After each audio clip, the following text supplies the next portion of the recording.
A public school parent tells friends on Facebook she paid for this stack of Christmas presents with taxpayer money. State education resources are not to be spent on personalized items. Items like a pricey American Girl doll that for history students can again be paid for by taxpayer dollars. If you love history, your child loves history, you can buy an American Girl doll for your child in the name of history. We found thousands of families across the country are able to use public school dollars to buy Netflix subscriptions, basketball goals, hoverboards, or even karate lessons and snorkeling equipment.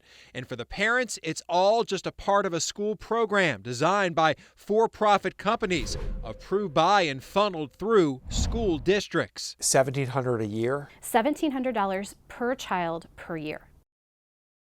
That's a lot of money. It absolutely is. But it's taxpayer money, too. It absolutely is. Kylene Varner homeschools her 3 kids in Indiana, one of the states where this program operates. She pays for their education, including supplies, out of her own pocket. So she was curious when she discovered a private company operating in at least 7 states across the country that offers a unique public school path for parents and students, essentially homeschooling with the backing of a school district, including some financial support. These parents are really using liberties that are not allotted to them in our state code. In many ways, they are behaving like homeschool families, but they're using taxpayer dollars to do it. One of the largest of these private operators in the country is Utah-based Trep Academy. It calls itself a tuition-free public school program where typically parents or online programs do the instruction and teachers are there just for guidance.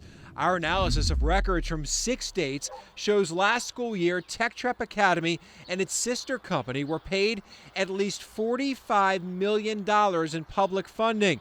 Trep declined our repeated requests for interviews, but has touted its program in YouTube videos. And it's essential to involve parents in the personalization of a child's education. Here's how the model works. School districts sign an agreement with one of these companies, like Trep Academy, to be a bridge program.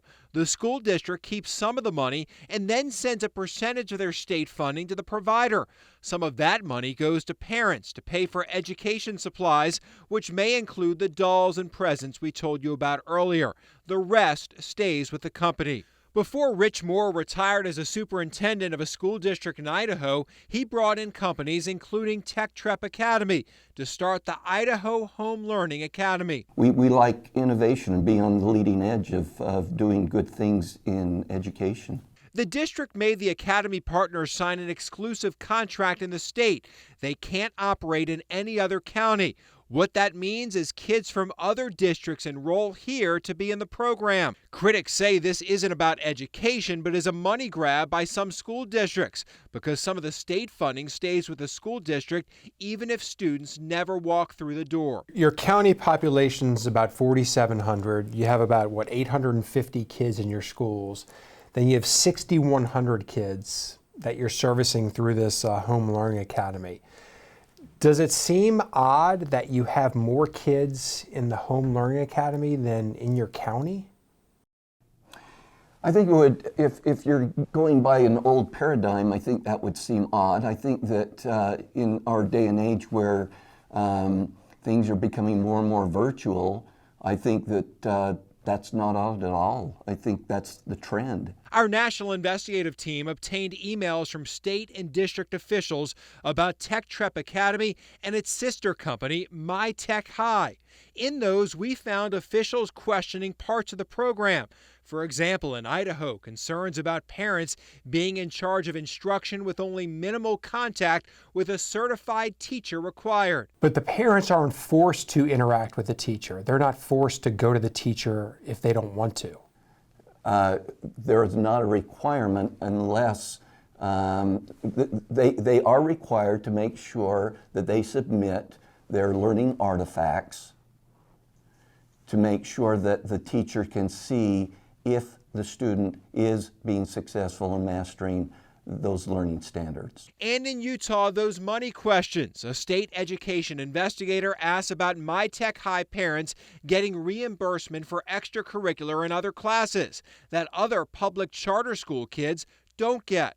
In Indiana, Trep Academy originally allotted the family stipend in dollars, but after scrutiny from the state over Indiana's law against enrollment incentives, the program switched to a point system, purchasing items for families directly. I mean, to me, it's not acceptable. To me, the privatization of these public funds is not acceptable. I believe that we need to make a priority of providing exceptional, rich, equitable experiences to all the children in our community through the public school system, and that should be the priority of our legislators. Critics say while bridge programs are in limited states now, an expansion appears to be in the future. You believe this model, they're going to go after other states? Absolutely. That's their plan. This is coming to a state near you watching Absolutely. right now. Yes, and they've gone on a televised, the co-founders have gone on a televised show and said, it's our plan to bring this to every state. It's coming. It's coming. So while Trep Academy tells parents in online videos how to use their money for rewards and gifts, in my case, many of the books and educational games and resources that I purchase with the supplemental learning funds are given to my kids at Christmas time, birthdays, or as rewards for completing what they see as their more boring schoolwork. Kylene Varner says public school parents need to watch out to make sure each student is treated the same. I don't understand what makes this particular set of students special.